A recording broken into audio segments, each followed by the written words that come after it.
ನನ್ನ ಪ್ರಶ್ನೆಗೆ ಉತ್ತರ ಕೊಡಿ. ಇಡೀ ರಾಜ್ಯದಲ್ಲಿ ಕಾಂಗ್ರೆಸ್ ಪಕ್ಷದಲ್ಲಿ ಎಲ್ಲಾದರೂ ಅಸಮಾಧಾನ ಇದೆ ಅಂತ ನಿಮ್ಗೆ ಗೊತ್ತಾಗ್ತಾ ಇದೆಯಾ? ಗಲಾಟೆ ಆಗ್ತಾ ಇದೆಯಾ? ಕಾಂಗ್ರೆಸ್ ಪಕ್ಷದಲ್ಲಿ ಎಲ್ಲೂ ಕೂಡ ಅಸಮಾಧಾನ ಇಲ್ಲ. ನಾನು ಬರ್ತೇನೆ ನಿಮ್ಮ ಪ್ರಶ್ನೆಗೆ. ಕಾರಣ ಏನು ಅಂತ ಹೇಳಿದ್ರೆ, ಕಾಂಗ್ರೆಸ್ ಪಕ್ಷದಲ್ಲಿ ಟಿಕೆಟ್ ತೊಗೊಳಕ್ಕೆ ಏನು ಯಾರಿಗೂ ಕೂಡ ಆಸಕ್ತಿ ಇರಲಿಲ್ಲ. ಆದರೆ ಬಿಜೆಪಿನಲ್ಲಿ ಇವತ್ತು ಈ ರೀತಿ ವಾತಾವರಣ ನಿರ್ಮಾಣ ಆಗಿದೆ ಅಂತ ಹೇಳಿದ್ರೆ ದೇಶದಲ್ಲಿ ಮತ್ತು ರಾಜ್ಯದಲ್ಲೂ ಕೂಡ ಸಹಜವಾಗಿಯೇ ಆಕಾಂಕ್ಷಿಗಳು ದೊಡ್ಡ ಸಂಖ್ಯೆಯಲ್ಲಿದ್ದಾರೆ, ಪ್ರತಿ ಲೋಕಸಭಾ ಕ್ಷೇತ್ರದಲ್ಲೂ ಕೂಡ. ಹಾಗಾಗಿ ಸ್ವಲ್ಪ ಸಮಯ ತೆಗೆದುಕೊಳ್ತದೆ.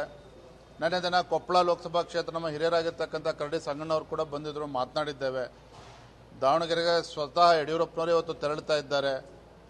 ಎಲ್ಲ ಕಡೆ ಸರಿ ಮಾಡ್ತಕ್ಕಂಥ ಕೆಲಸ ಮಾಡ್ತೇವೆ, ಅದರಲ್ಲಿ ಯಶಸ್ವಿನೂ ಕೂಡ ಆಗ್ತೇವೆ.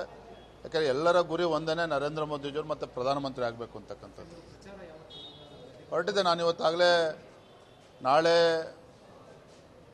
ಮೈಸೂರು ಲೋಕಸಭಾ ಕ್ಷೇತ್ರ ಪ್ರವಾಸ ಕೈಗೊಂಡಿದ್ದೇನೆ. ನಾಳೆ ಮಡಿಕೇರಿ ಕೂಡ ಹೋಗ್ತಾ ಇದ್ದೇನೆ. ನಾಡಿದ್ದು 28ನೇ ತಾರೀಕು 27ನೇ ತಾರೀಕು ಸಂಜೆ ಭಾರತೀಯ ಜನತಾ ಪಾರ್ಟಿ ಮತ್ತು JDS ಮೈಸೂರು ಮತ್ತು ಚಾಮರಾಜನಗರ ಲೋಕಸಭಾ ಕ್ಷೇತ್ರ ವ್ಯಾಪ್ತಿಯ ಎಲ್ಲ ಮುಖಂಡರ ಸಭೆಯನ್ನು ಕೂಡ ನಾಳೆ ಸಂಜೆ ಮೈಸೂರಿನಲ್ಲಿ ಕರೆದಿದ್ದೇವೆ. ಆ ಒಂದು ಸಭೆಯಲ್ಲಿ ಮಾನ್ಯ ಕುಮಾರಸ್ವಾಮೀಜಿಯವರು ಕೂಡ ಇರ್ತಾರೆ, HD ಕುಮಾರಸ್ವಾಮಿಯವರು ಕೂಡ ಇರ್ತಾರೆ.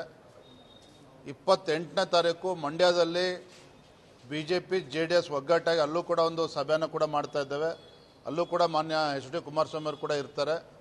ಸೊ ಒಂದಂತೂ ಸ್ಪಷ್ಟ, BJP ಮತ್ತು JDS ಅಲ್ಲಿ ಯಾವುದೇ ರೀತಿಯ ಗೊಂದಲ ಇಲ್ಲ. ಒಗ್ಗಟ್ಟಾಗಿ ಚುನಾವಣೆ ಎದುರಿಸತಕ್ಕಂಥ ನಿಟ್ಟಿನಲ್ಲಿ ನಾವು ಕೂಡ ಸಾಕ್ತಾ ಇದ್ದೇವೆ. ಎಲ್ಲ ಪ್ಲ್ಯಾನ್ ಮಾಡ್ತೇವೆ, ಬರೋದಿಂದಲೇ ಪ್ಲ್ಯಾನ್ ಮಾಡ್ತಾರೆ. ಅದು ಏನೇ ಗೊಂದಲಗಳಿದ್ರು ಕೂಡ ಎಲ್ಲ ಸರಿಪಡಿಸ್ಕೊಂಡು ನಾವು ಮುಂದೆ ಸಾಕ್ತೇವೆ. Thank you.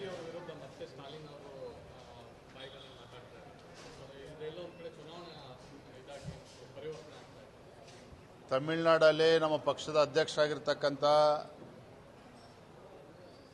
ಪಕ್ಷ ಅಧ್ಯಕ್ಷರೇನಿದ್ದಾರೆ ಅಣ್ಣಾಮಲೈಯವರು ಅದಕ್ಕೆ ಸಮರ್ಥರಿದ್ದಾರೆ, ಅದಕ್ಕೆ ಉತ್ತರವನ್ನು ನೀಡ್ತಾರೆ. ಸ್ಟಾಲಿನ್ ಅವರು ಇರ್ಬೋದು, ಅವರ ಸುಪುತ್ರರು ಏನು ಹೇಳಿಕೆಗಳನ್ನು ಕೊಟ್ಟಿದ್ದಾರೆ ಅದು ಸಮರ್ಥವಾಗಿ ಎದುರಿಸ್ತಾರೆ, ಅದಕ್ಕೆ ಉತ್ತರವನ್ನು ಕೂಡ ನೀಡ್ತಾರೆ. ಧನ್ಯವಾದ. Thank you.